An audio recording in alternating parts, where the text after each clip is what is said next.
My name is Monica Gleberman, and you're listening to Silence on Set podcast.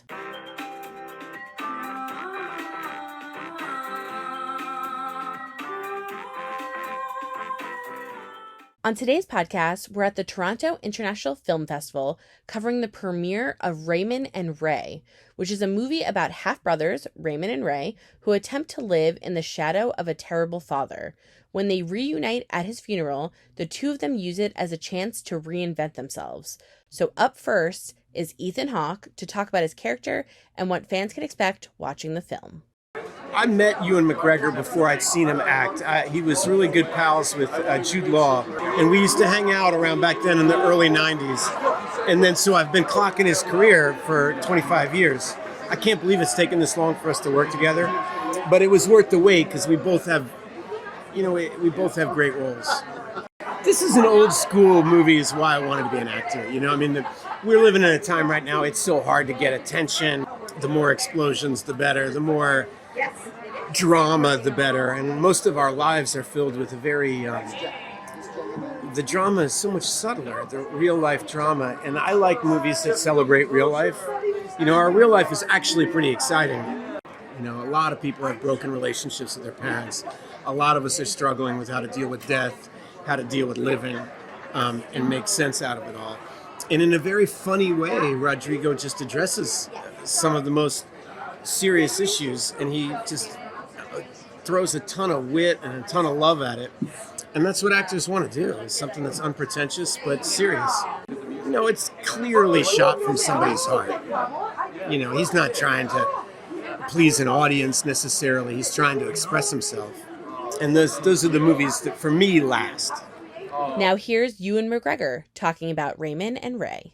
I loved working with Ethan Hawke so much. I feel like we've been waiting to work with each other for, 30 years. And I felt like there's some sort of kindred spiritness between us in terms of our work and our careers and the kind of movies we've made, the people we've worked with. So I felt like it was we were going to work together.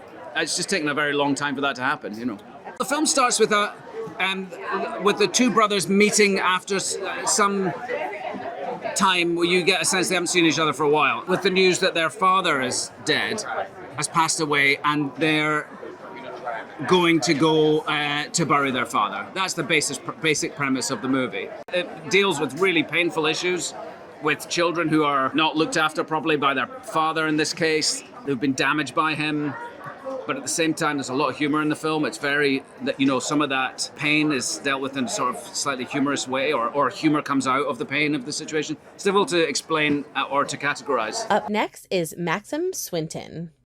I think that it's literally one of the most exciting experiences in my life because this red carpet is so huge, like tens and tens of thousands of people come here like over a duration of 5 days, and it's just so insane to see that a movie that I worked on is being shown in that humongous theater.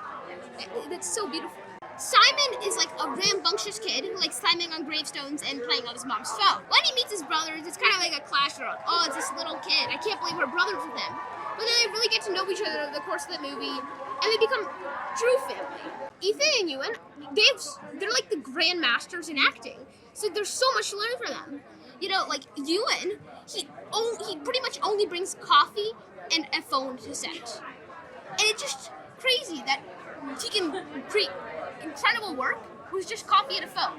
And Ethan, what I learned from him is that you should always go for what you think, and if it gets turned down, then you should just accept it. Here to talk about the amazing music in the film is the composer, Jeff Beal. I started my life as a jazz trumpet player, and as people will soon find out, Ethan's character in the film plays trumpet. So even before we started shooting, I got to create this piece that he plays at his father's grave, which is this sort of impromptu requiem that Ray plays for his dad. And so it was really fun to create. It was even more fun to see Ethan do it on set. This one was especially fun because it's very much a jazz score. It's moody, sexy, fun, light, sometimes dark, sometimes really dark. It kind of has a wide range of emotions within a very intimate space, I'd say. Up next are Julie Lynn and Bonnie Curtis, who are the producers of Raymond and Ray. I actually think this is Rodrigo's best script yet, which is saying a lot. We love the humanity of it. We love the transformation of the relationships. We love how authentic it is, and we love that it's funny. We just love it all the way around. Most of his work, it tends to be more serious, very human, but more dramatic. And this had, in the first read, a lot of laughs that are much more like him, my experience of him, so that was really attractive to us.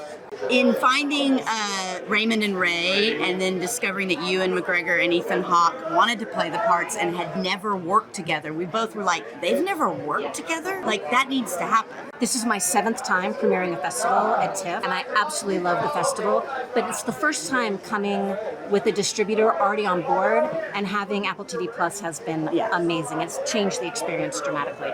And finally, rounding out our red carpet to talk about the film is writer and director Rodrigo Garcia. Where do stories come from? It's very hard to say. You know, from some deep recess in your mind.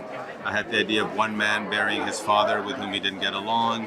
That didn't really pan out until I thought it could be 2 half-brothers who did not like their father, and that would create, you know, the conflict necessary to undress them, as it were.